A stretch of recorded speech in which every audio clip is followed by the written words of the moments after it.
Okay, so I really need to clean out my TBR shelf. It's gotten old, it's behind on like other things I want to read, and so we need to go through it. So let's go through it together. TBR shelf, I've had it since probably before Christmas, maybe mid-November. It's old.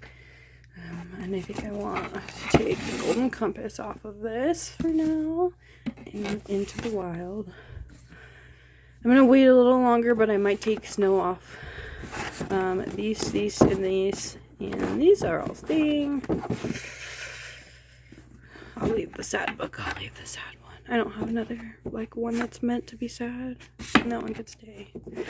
That's cheap, but I don't really need this one. Or this one. Maybe I'll pick this one up later. Men's for reading can stay. That's a good one. Okay, let's replace this with 100 Years War in Palestine. 5th season. I started it, but I need to get back into it.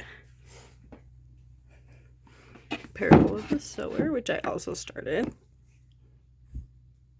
And then I want Farewell to Arms. I'm trying to join Emmy's book club, but we'll see. I don't know how I feel about Hemingway. I don't know if I'm going to pick this one up. We'll see. Maybe I'll just join next month. I don't know what the pick next month is. And then Anthony Bourdain, which I just picked up today, actually. I'm very, very excited to read.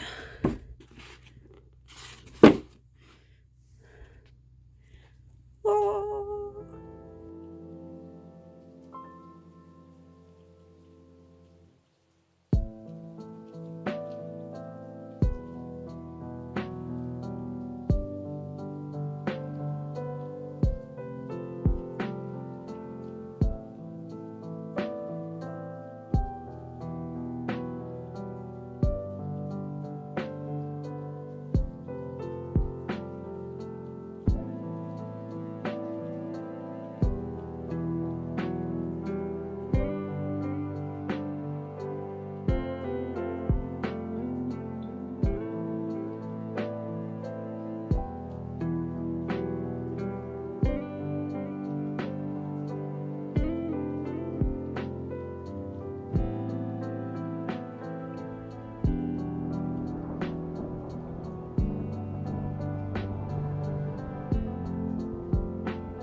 I've been feeling really tired lately. There's a lot, just everything everywhere. It's all a lot, and it's inescapable, truly. It just seems like right now it's all too much. With everything in the world changing how it has, and the evolutions of our society, I feel like I really lost quite a bit of hope for the world I'm trying to reintroduce myself to loving things again, because I feel like recently and for so long the focus of my mind has been, what can I prepare for, what are the next step I need to take to make the goals happen. And I think lately I've taken very little time to slow down and appreciate the things that I do have. And I realized over the past year and a half that I have lost moments because of this. I have lost experiences. I have lost being present in moments that I wish I had been fully present for, because I allowed myself to get lost in a lack of hope, whatever that means. You know, I think that's what I'm trying to do here with this channel, is slow down, remember the tiny moments that I have, get in touch with the small things that I have been given, and in turn I'm hoping that truly taking the time to appreciate those small rewards that we are given in this life will help re-encourage me to have a little more faith in the future. Because right now I don't have a ton. Every little tiny bad thing that I encounter, every negative post or horrible thing that I consume, I want to show in equal measure the beautiful things that I consume. I want to equalize my world, because I feel like it is severely negatively balanced at this point in time. Here's hoping that things will get better. And if they don't get better, that I will learn to hold on to the good things more tightly. And hopefully that helps. And if it doesn't, I will figure out another solution, and I will keep going, because I am determined not to let the world defeat me.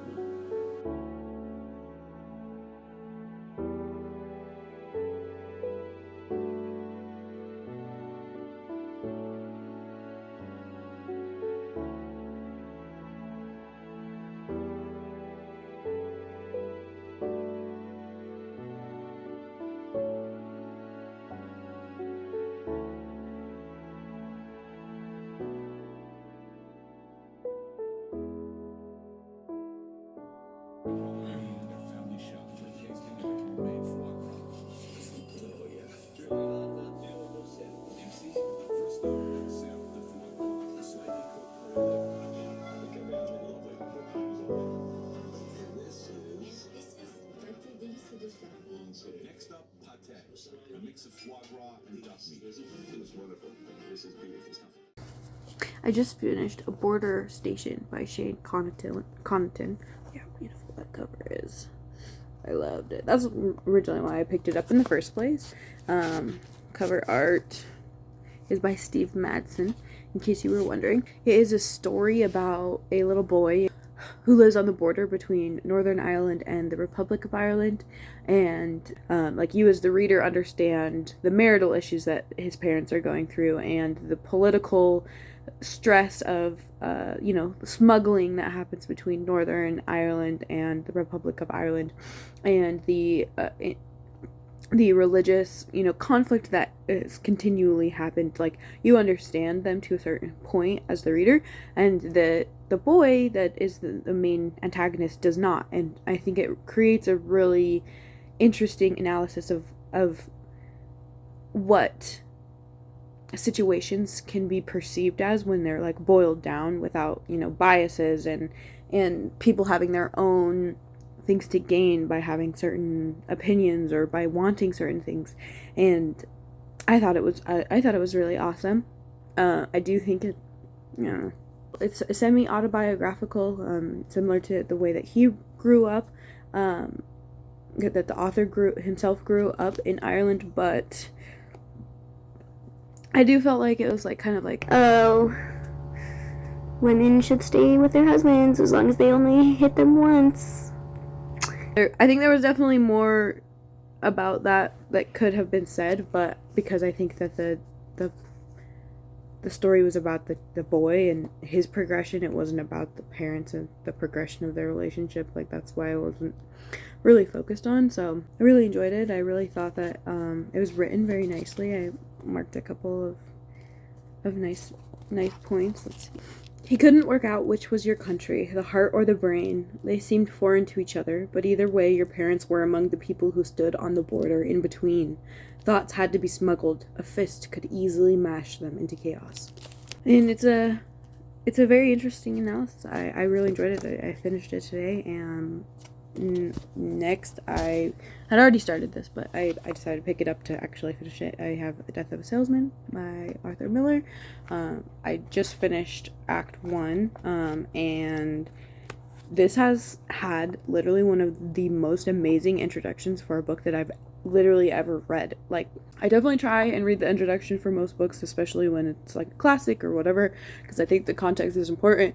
But sometimes, especially in Rilke books, the introductions, they just drag on and on and on and on and on and on, and they just talk forever.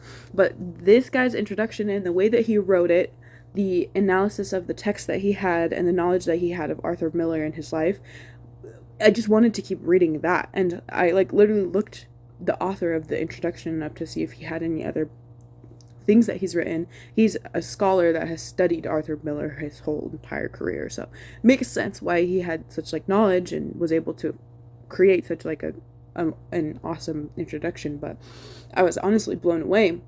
It really helped me understand the text before I even cracked into it in a way that I wasn't expecting to, and it brought impact into something that I hadn't even read yet. Really blew me away by its just skill and Christopher Bigsby, and he really, I'm expecting to be destroyed in Act 2, because Act 2 is where everybody dies. It's where people start dying, so we'll see how that goes.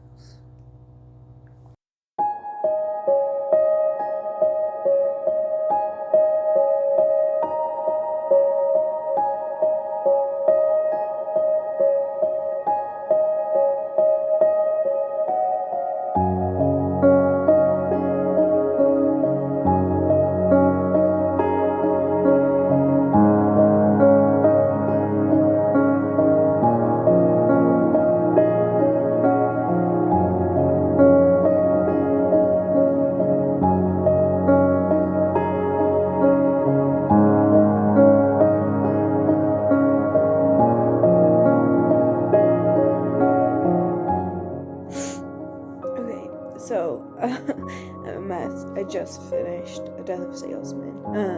I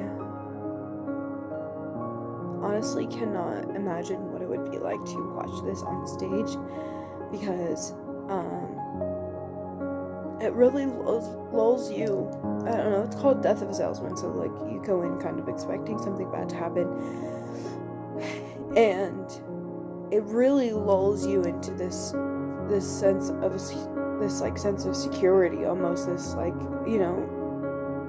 everything sucks, but everything is gonna work itself out in one way or another.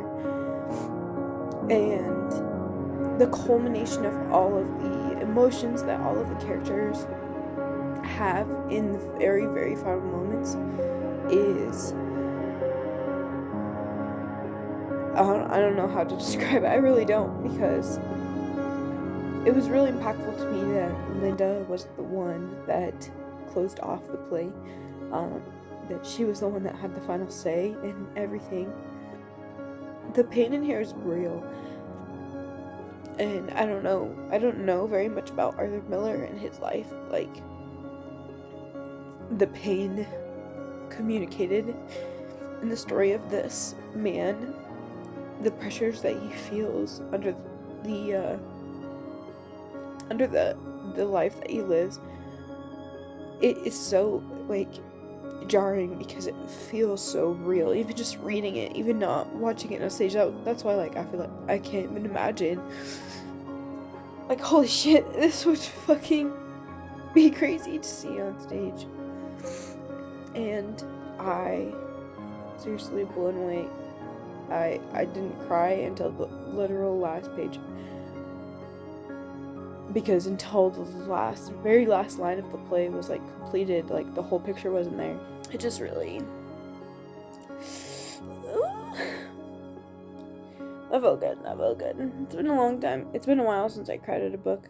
I think the last one that I cried at was when I read Jade Legacy back in, like, October, so I'm kind of happy about it. Kind of thinking I might pick up another book that's gonna make me cry. I have a few in mind, so we'll see.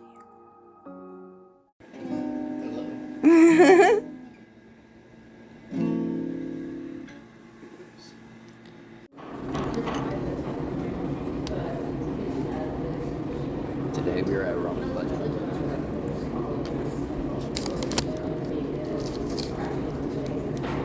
Legendary ramen. We got kimchi. And we got these octoballs.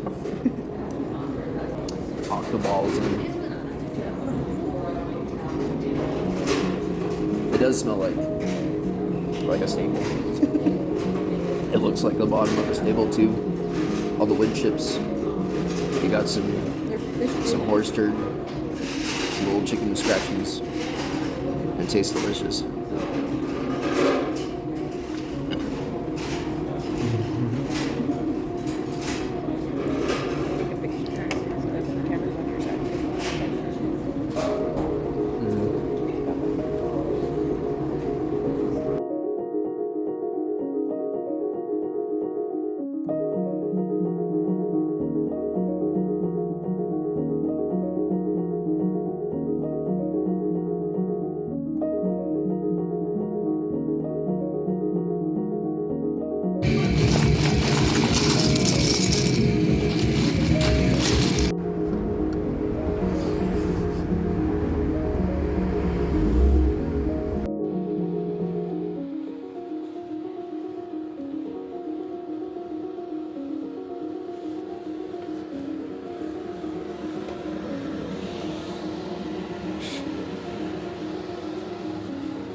You scared me. Yeah, I keep filming that. It keeps going.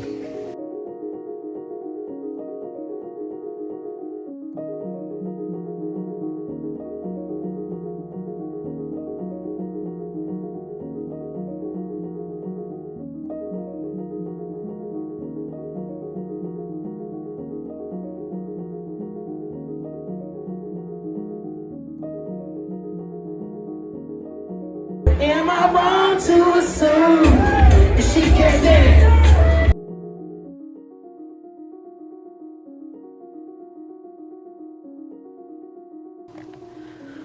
Hi guys.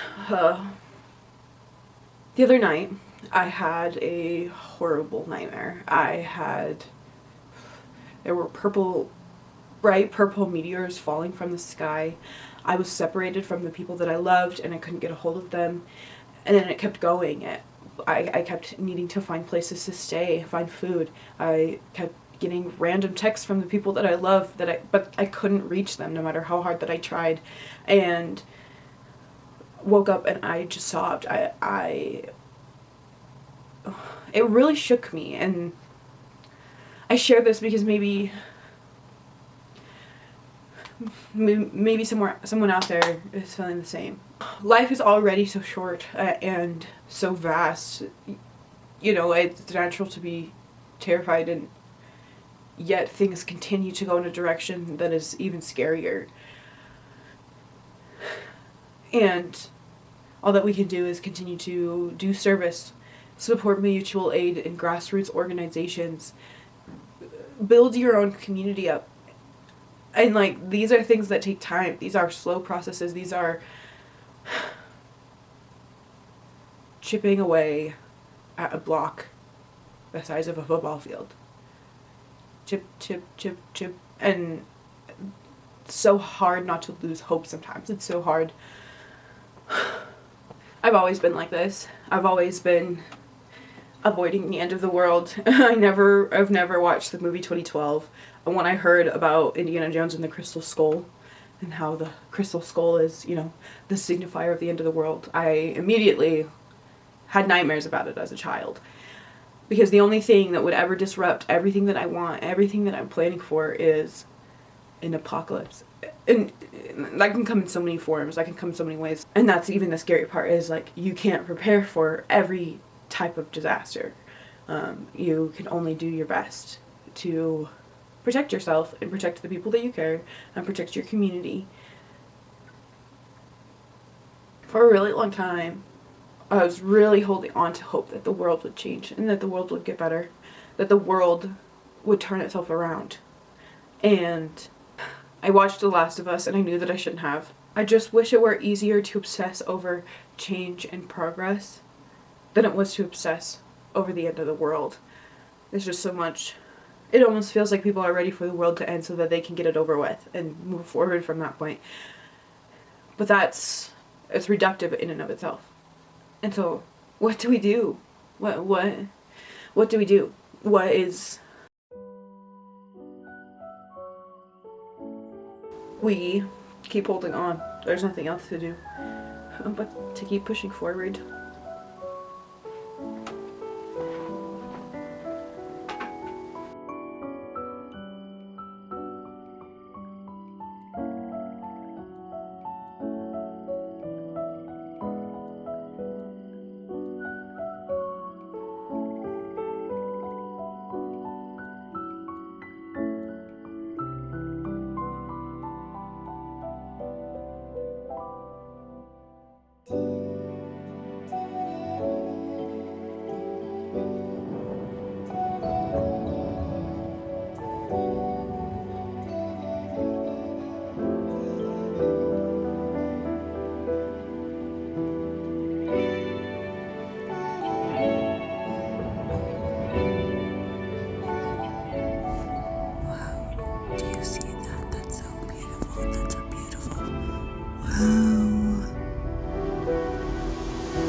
Black hole. God, my leg is so asleep. My cat is literally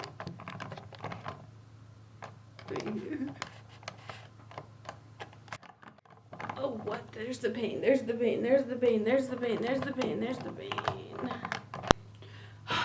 Okay, this Notes on Camp by Susan Sontag. This is the thing that they based that camp Met Gala failed fashion experiment on. It was this essay collection, so I found it at the bookstore yesterday and I picked it up. I wanted to give up. I wanted to stop reading it, but I felt like if I really wanted to critique it, I needed to know the whole argument.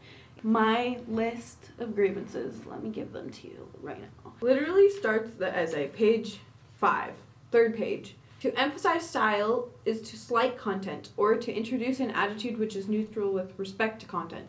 It goes without saying that camp sensibility is disengaged, depoliticized, or at least apolitical, which is very wrong. Its incorporation into queer culture is very much an expression of the incapability of the system to bring down people and who they really are.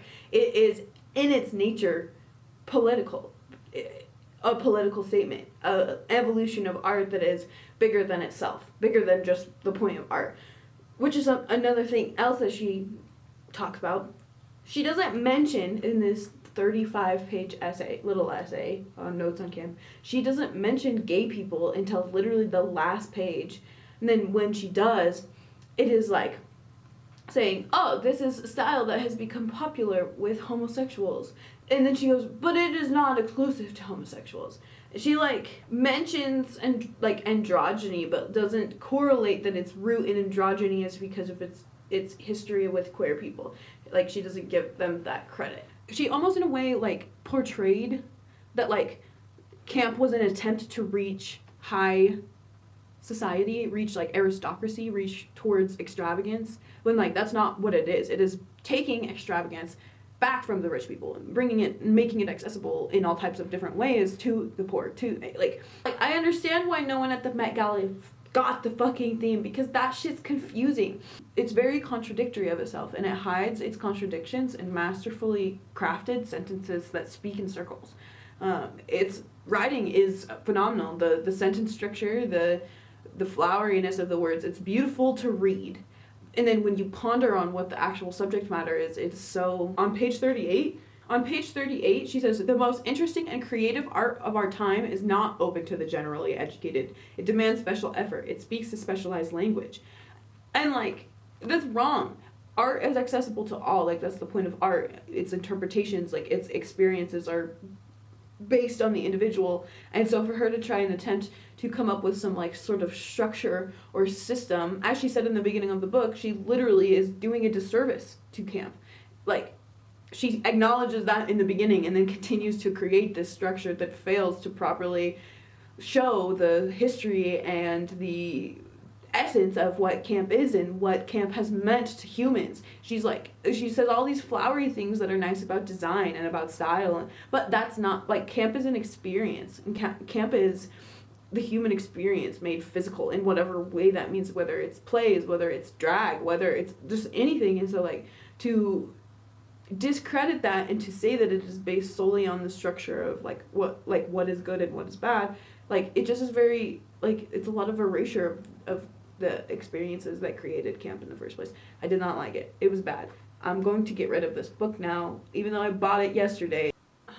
Something that I've recently been running into is I've been having a hard time feeling like I'm losing control of my own personal time. And it's like, not like I'm being signed up for things. It's not like I'm being required or forced to do things that I don't want.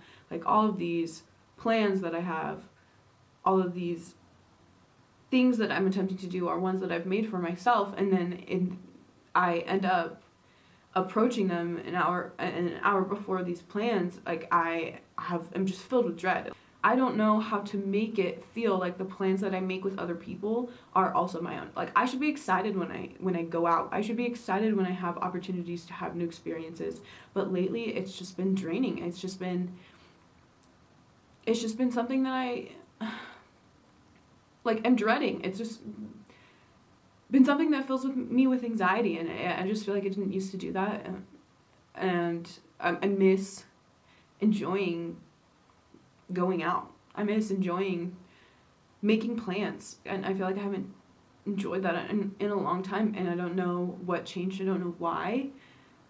Maybe it's just a control thing. Like, I'm feeling like a lack of control over the things in my life. I have no idea, honestly. And it's really frustrating because I don't want to leave the people that I love behind. I don't. I want them to know that I love them and that I value them enough to make plans with them, enough to give them, the effort that they deserve. But, like, how can I give them the effort that they deserve if I spend the whole time dreading the experience that is going to happen?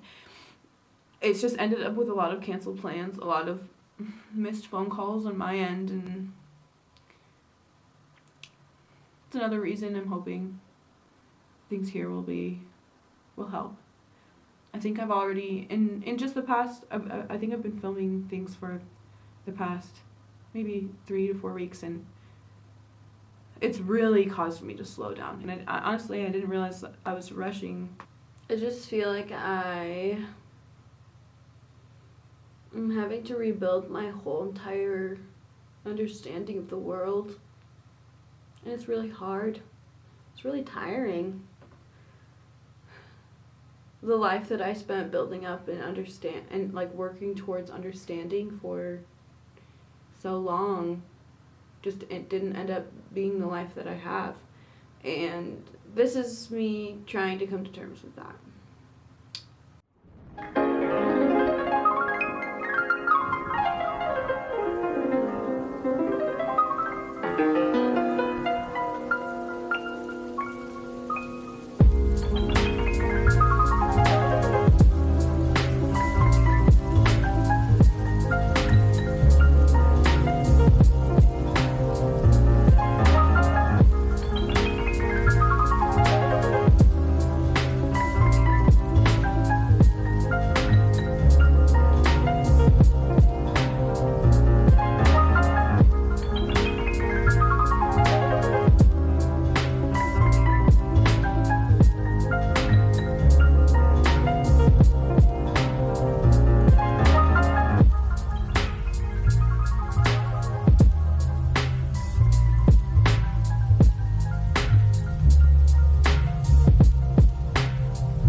spending the evening wrapping, designing, crafting my Valentine's present for my partner. Thinking about love a lot. I mean, that's the, book that I'm currently reading too. So it's just a current theme. I mean, tomorrow's Valentine's Day, so I just think it is a blessing to be able to manifest your love physically.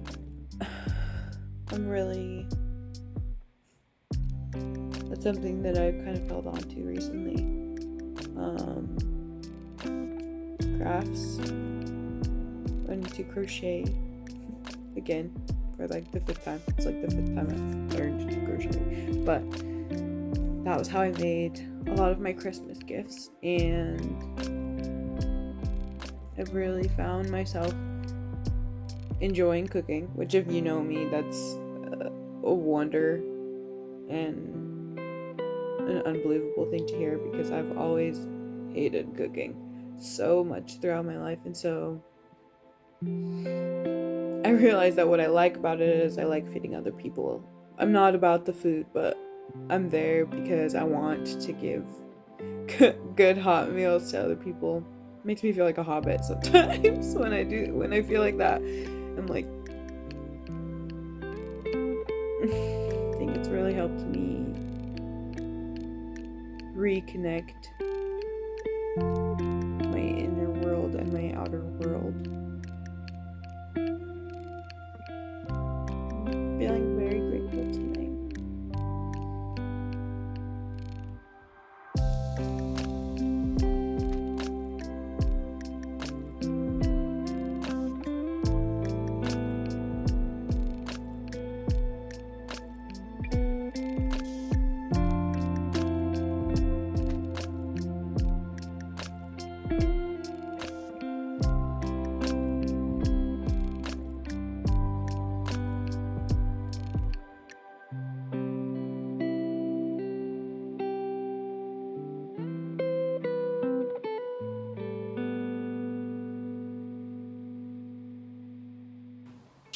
Hey,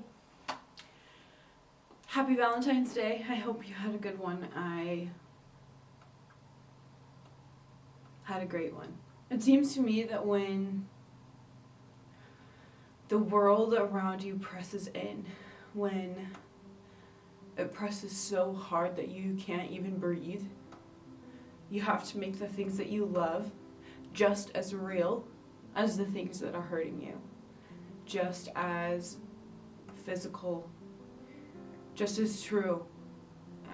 You have to speak truth into them. You have to do the work to make those things manifest in front of you. I'm grateful for my ability to bring love to the people around me, even when I don't always feel like I'm doing the best at it. And a lot of my healing process has been about the physical, which is interesting. It's not what you would normally think. There are self-care guides, all of those things that people tell you don't really work and that you need to go to therapy, but I don't think therapy would help me here. I've talked to every therapist about my fears of the end of everything and my oppression under capitalism, and they're like, oh, okay, let's talk about your dad though, and what he did to you and how that affected you.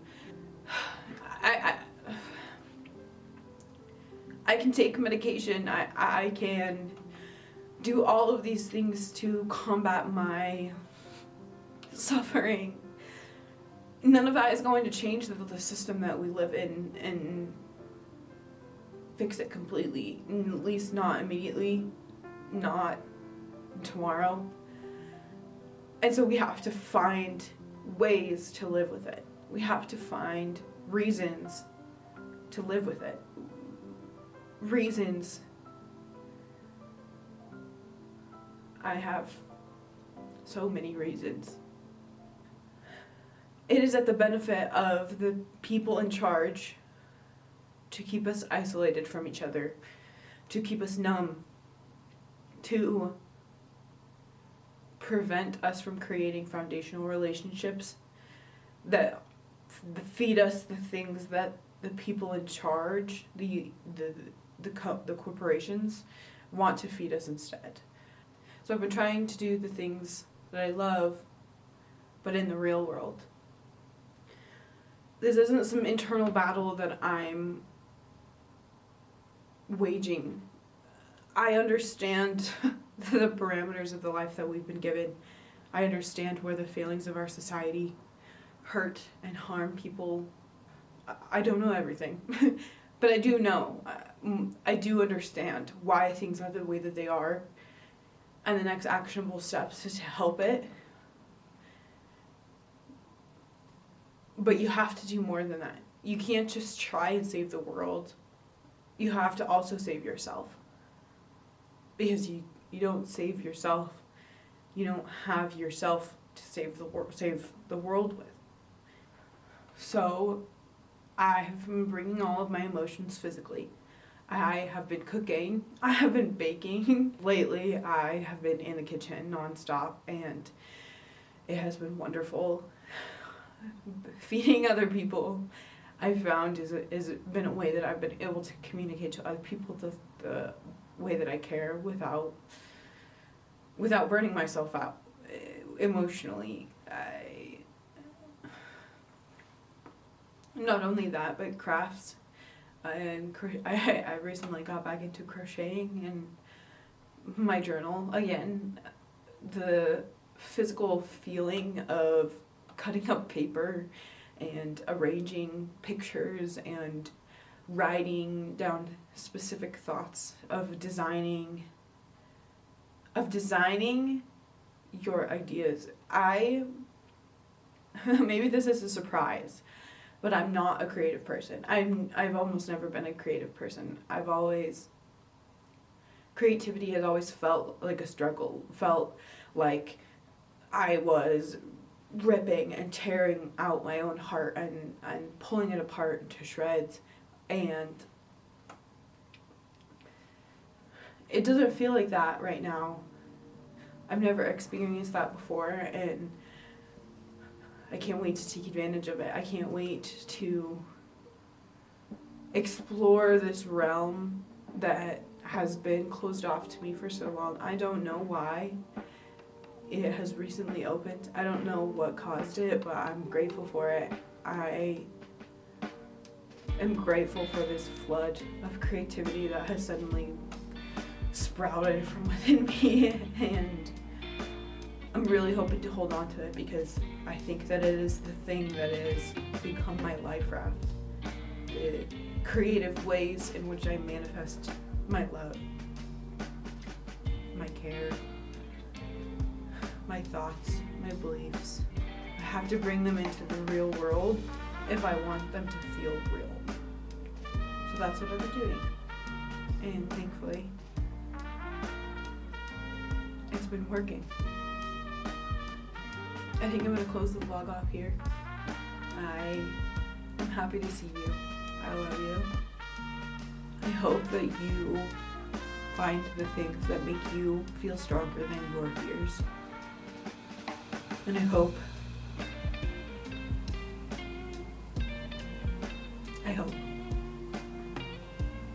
Good night.